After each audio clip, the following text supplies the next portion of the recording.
Hello whisky lovers and lovers of all fine wines and spirits and good beers around the world.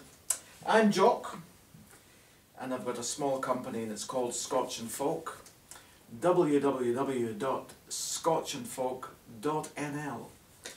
And today I'm doing a review in English. Usually I do them in Dutch.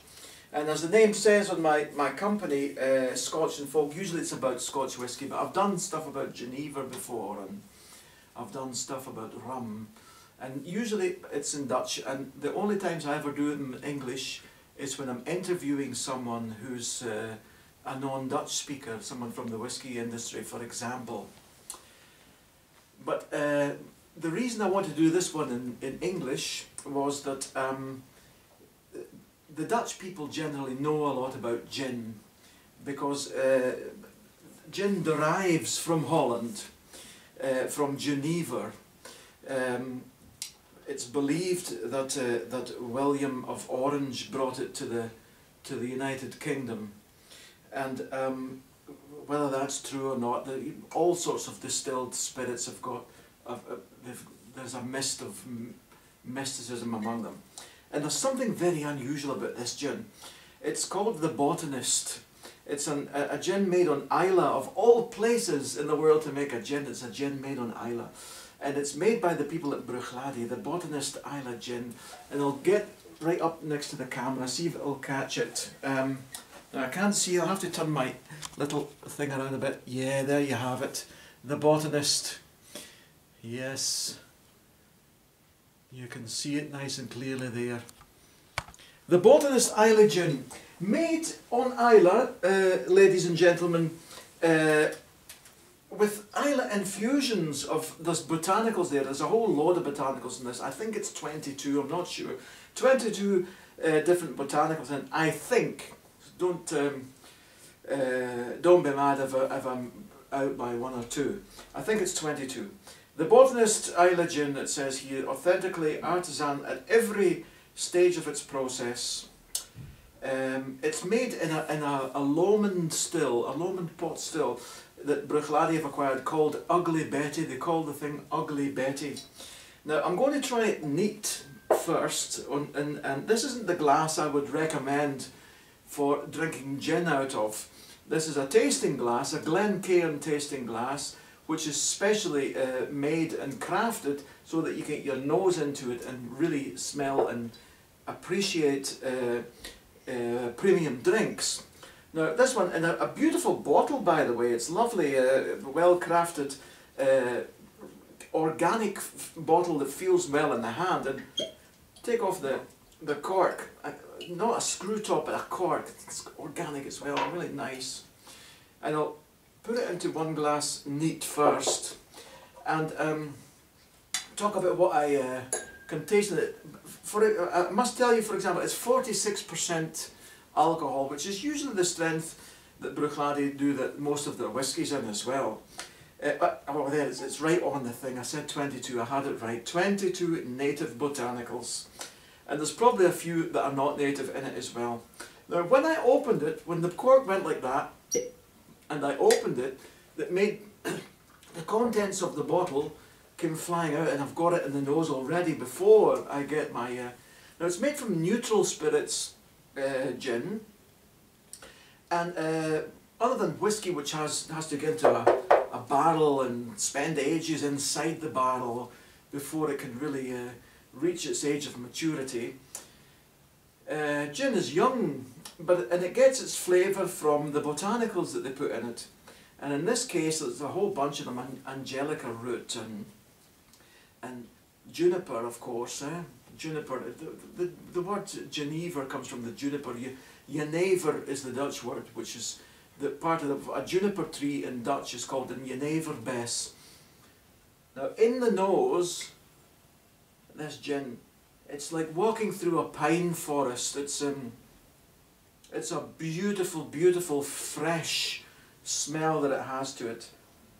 Lovely, really easy on the nose, even though it's 46% alcohol. It's really easy going on the nose. I can smell all sorts of sweet things and bitter things and herbal stuff in it. Now in the mouth, it's a dry gin. It's the style of gin which is an infusion of botanicals and distilled juniper berries. I'll try it first in the mouth and tell you what I think of it.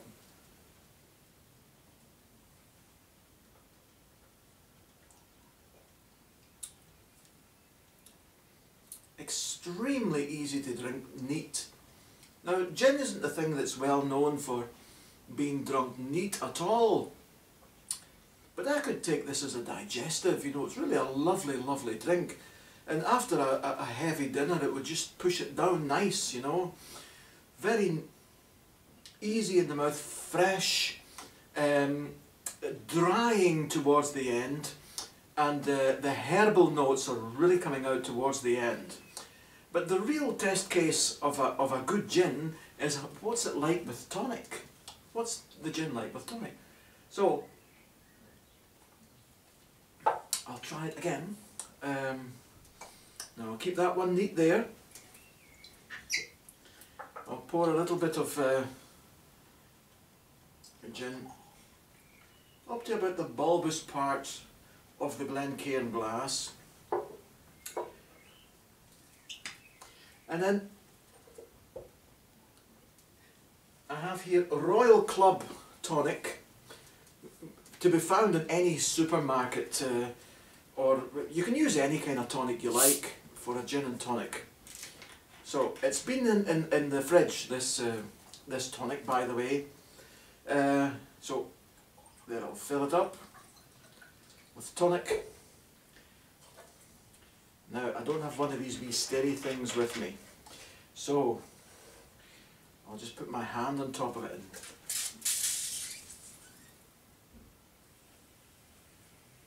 get it well mixed in with the tonic. Now on the nose, I smell a lot of tonic, basically.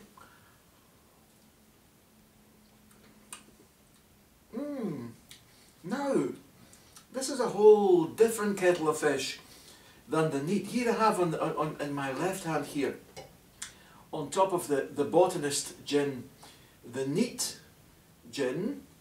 I could, as I said, like a forest. I walk in a forest, a pine forest. Very, very fresh and a little bit herbal. And then with and it dries towards the end. It keeps drying towards the end. And this one with the tonic in it.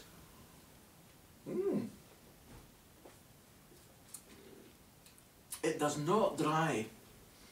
It doesn't dry out towards the end. Lovely, lovely, very civilized indeed. Now, I have here a lime, a wee lime that I bought at the supermarket. Now I'll cut myself a slice of it.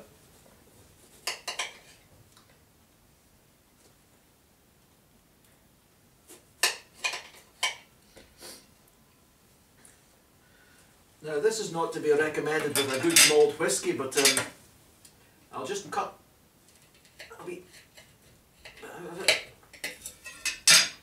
There, we've got the lime. And I can make it into a little twist. You see that little S-shaped twist? And just plop it into the Glencairn glass like that. See it? See that there? Now, gin and tonic. Very, very civilized indeed. And with a twist of lime in it. Now, you could use any kind of gin, of course, for a gin and tonic with a slice of lime. But if you're drinking neat gin, this compares very, very well. This Botanist. If you compare it, for example, to the London dry gins like Sapphire and Beefeater, or even the old Raj gins, I would really recommend this one above any of them. For the simple reasons it's really an artisan made stuff, and if you think in the rocky island of Islay on the west coast of Scotland, there's all sorts of little shrubs and stuff grows that in the moderate climate there. So lovely in the nose. I wish they would invent smelly vision so that you can smell this. It's just a beautiful, beautiful, fresh forest smell to it. It's gin, so it's not as complex as Scotch whisky. You can keep it very consistent by putting the same amount of infusions of botanicals into it each year. You can just make year-long, year after year after year, the same kind of gin, and it's a wonderful gin. Why not? Neat, very, very nice indeed. And I have it at room temperature here. Hasn't been in the refrigerator. The refrigerator would make some of the botanicals kind of close down. You wouldn't be able to smell it so well. So I'd like to, when I'm tasting anything at all, I would like to taste it neat. Now here we have the Royal Club and the Botanist next to it. And here is my gin and tonic with a little twist of lime in it. Isn't it lovely? Very, very, very civilized indeed, ladies and gentlemen, whisky lovers. Now, and usually I say slanchiva when I close off my little blogs, but this is being a very civilized and very British thing to do. I'm drinking now a gin and tonic with a little twist of lime in it. I won't say slanchiva. So I'll say to you, ladies and gentlemen, whisky lovers and gin lovers and good distilled lovers around the world, until the next time, chin chin, old boy, chin chin.